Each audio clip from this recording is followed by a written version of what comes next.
वह अकेले नहीं था। अब सीबीआई का शक हकीकत में बदलने लगा है। 10 दिन बाद अब यह साफ होने लगा है कि महिला के साथ दर में तकरीबन 7 से 10 लोग शामिल थे। एक भयंकर खुलासे में बताया गया कि करीब 7 से 10 लोगों ने शराब पी। फिर उन्होंने पीड़िता के हाथ कसकर पकड़े, उसे मारा पीटा और उसके साथ भयंकर कांड किया।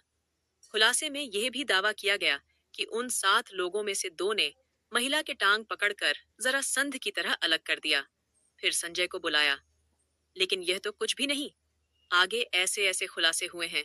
उसके बाद यह साफ हो गया है कि यह काम अकेले संजय का नहीं था, बल्कि इसमें कई लोग शामिल हैं। अब प्रिंसिपल समेत 7 लोगों का बचाना नामुमकिन है। सब कुछ जानेंगे विस्तार से, लेकिन आगे बढ़ने से पहले कमेंट में जय श्री राम जरूर लिखें और इस वीडियो को लाइक अवश्य कर दें। चैनल को भी सब्सक्राइब अवश्य कर दें। दोस्तों, ये मेरा छोटा सा चैनल है जिसे आपको सब्सक्राइब कर देना है, वीडियो को लाइक कर देना है, क्योंकि यह काम आपके लिए 1 सेकंड का है, लेकिन इससे हमारी काफी मदद होती है। दरअसल अदालत में दरिंदे संजय ने वह कबूल कर लिया है जिसके इंतजार में पूरा भारत मुंह लटकाए खड़ा था। पूरे भारत को यह पता था कि यह काम एक बंदे का नहीं है। यह संदेश अब हकीकत में बदलता दिख रहा है कि इस कांड में कोई एक नहीं, बल्कि तकरीबन 7 लोग शामिल हैं और यह पूरी तरह से प्लान मर्डर है। इसी कारण सीआई फुल एक्शन में है और कोलकाता के मर्डर केस में 7 आरोपियों का पॉलीग्राफ टेस्ट शुरू हो गया है। उधर सीबीआई के अनुसार बिना दरवाजे वाले सेमिनार हॉल में कांड हुआ और किसी को चीख सुनाई क्यों नहीं दी। अब सीबीआई यह जानने की कोशिश कर रही है कि अपराध को बिना किसी बाधा के कैसे अंजाम दिया गया। क्या कोई व्यक्ति हॉल के बाहर निगरानी कर रहा था? सीबीआई यह भी देख रही है कि सेमिनार हॉल से कोई चीख या शोर नहीं सुनाई दिया। इन सभी तथ्यों से यही साफ होता है कि महिला के साथ दरिंदगी सेमिनार हॉल में नहीं, बल्कि कहीं और की गई थी। उन्हें किसी और रूम में जमकर मारा पीटा गया था और फिर हत्या के बाद उन्हें सेमिनार हॉल में लाकर रख दिया गया, जिसके बाद उनके शव को दरिंदे संजय के हवाले कर दिया गया। लेकिन अब संजय ने जो बयान दिया है, उससे साफ हो रहा है कि वह अकेले नहीं था, बल्कि इसमें कई लोग शामिल थे। अदालत में दिए गए संजय के बयान को तो जानेंगे, लेकिन उससे पहले सबसे भयंकर खुलासे को देखते हैं, जिसमें 7 लोगों के शामिल होने का दावा किया जा रहा है। दरअसल सोशल मीडिया पर एक पोस्ट में दावा किया गया है कि कोलकाता के आरजीकर मेडिकल कॉलेज अस्पताल में हुई महिला डॉक्टर की हत्या संजय रॉय ने नहीं, बल्कि अस्पताल के 7 ट्रेनी डॉक्टरों ने की थी।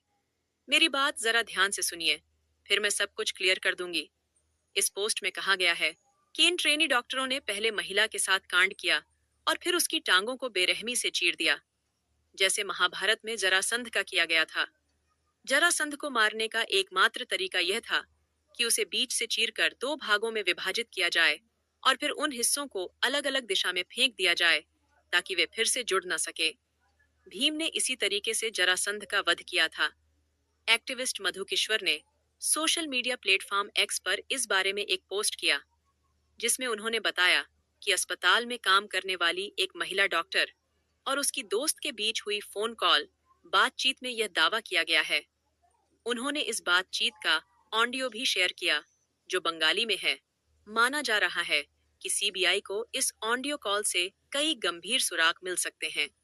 मधु किश्वर के अनुसार इस बातचीत में कहा गया है कि महिला एक बहुत ही होशियार स्टूडेंट थी, लेकिन उसे अस्पताल और प्रिंसिपल के कुछ बेहद भयानक राज्य पता थे, जिसके कारण उसे धमकियां दी जा रही थीं कि उसे अपनी थीसिस पूरी नहीं करने दी जाएगी।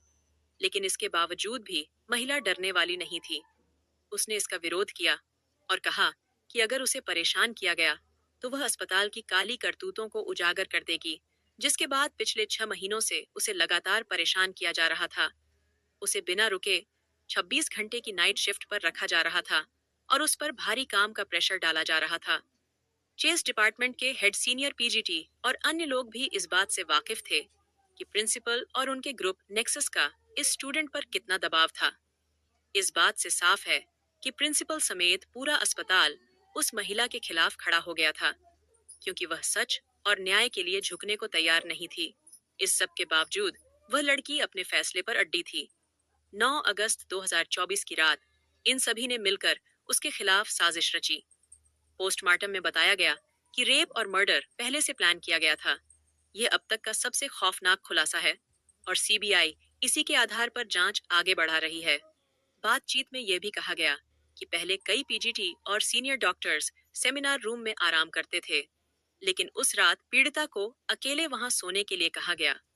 कुछ स्टूडेंट्स ने अफवाह फैला दी कि कमरा निर्माणाधीन है और वहां कोई नहीं जा सकता, जिसके बाद उस सेमिनार हॉल में किसी की जाने की हिम्मत नहीं हुई। फोन पर बात कर रही अस्पताल के डॉक्टर ने दावा किया कि घटना से पहले 4 साथी स्टूडेंट्स ने पीड़िता के साथ सेमिनार रूम में डिनर किया था, जिसमें एक लड़की भी शामिल थी। ये चारों सीबीआई के अडार पर हैं और इनकी पॉलीग्राफ टेस्ट भी कराई जा रही है। लेकिन इसके बाद पीड़िता को सेमिनार रूम में अकेले सोने के लिए कहा गया। बातचीत में ये भी बताया गया कि करीब 7 लोगों का एक ग्रुप नीचे गया और शराब पी।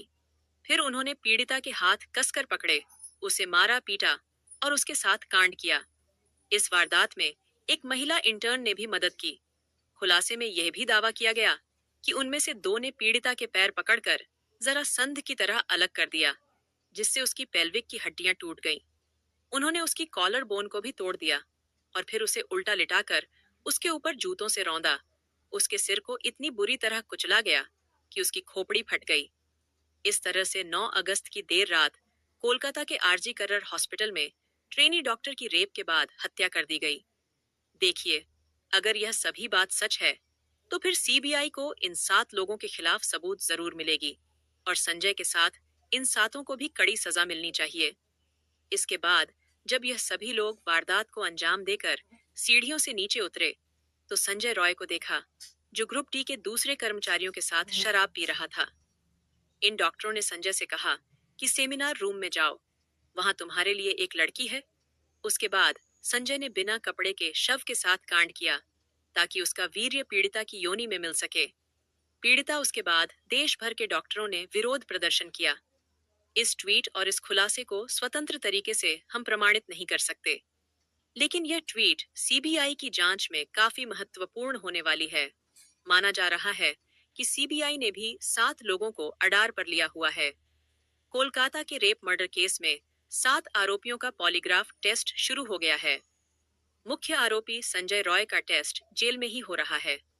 इसके अलावा सीबीआई ने आरजी कर मेडिकल कॉलेज के पूर्व प्रिंसिपल संदीप घोष, 4 डॉक्टर जो वारदात की रात पीड़िता के साथ थे, और एक वॉलंटियर्स 5 कर रही है।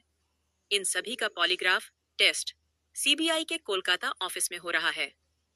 8 अगस्त की रात इन डॉक्टरों में से कुछ ने पीड़िता के साथ डिनर किया था। फिलहाल सीबीआई उन सभी से गहराई से पूछताछ कर रही है, लेकिन अदालत में आरोपी संजय ने एक बयान देकर सभी को हैरान कर दिया है। दरअसल 23 अगस्त को सियालदाह कोर्ट ने संजय को 14 दिन की न्यायिक हिरासत में भेजा। इसी सुनवाई के दौरान संजय पॉलीग्राफ टेस्ट के लिए भी तैयार हुआ था। मजिस्ट्रेट ने संजय से पूछा था कि वह पॉलीग्राफ टेस्ट के लिए क्यों तैयार हुआ। उसे लेकर संजय ने कहा, पॉलीग्राफ टेस्ट से साबित होगा कि मैं निर्दोष हूं, मुझे फंसाया जा रहा है। संजय के इस बयान ने बवाल खड़ा कर दिया है, क्योंकि वह खुद को निर्दोष बता रहा है। इसका मतलब साफ है कि इस कांड में कई लोग शामिल हैं। इसी कारण सीबीआई फुल एक्शन मोड में आ चुकी है।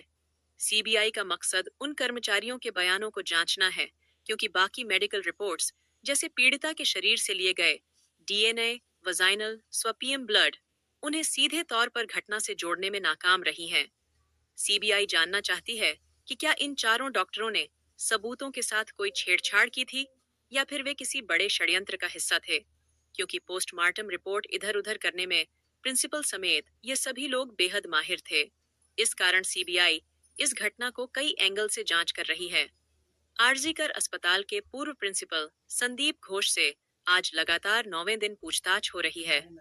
सीबीआई की टीम ने घोष से अब तक करीब 100 घंटे की पूछताछ कर ली है, लेकिन अब तक उनके जवाबों से संतुष्ट नहीं है, क्योंकि वह बार बार अपने बयान बदल रहा है।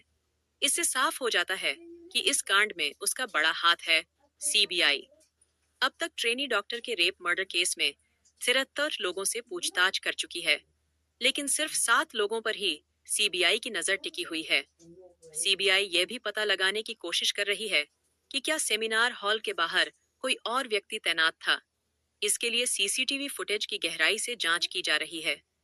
अधिकारी यह भी देख रहे हैं कि जब घटना हुई तो सेमिनार हॉल के अंदर से कोई आवाज क्यों नहीं सुनाई दी? सीबीआई के अनुसार अस्पताल के सेमिनार हॉल के दरवाजे की चिटकनी कुछ दिनों से टूटी हुई थी और यह बात सबको पता थी। इसी कारण जब डॉक्टर रात 2 से 3 बजे के बीच हॉल में गई तो दरवाजा बंद नहीं कर पाई। एक ड्यूटी डॉक्टर ने उन्हें सोते हुए भी देखा था।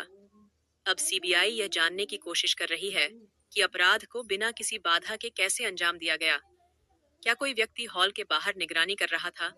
सीबीआई यह भी देख रही है कि सेमिनार हॉल से कोई चीख या शोर क्यों नहीं सुनाई दिया और उसी अस्पताल के दूसरे मंजिल पर सेमिनार हॉल में वारदात को अंजाम दिया गया था। अगर सेमिनार हॉल में दरवाजा नहीं था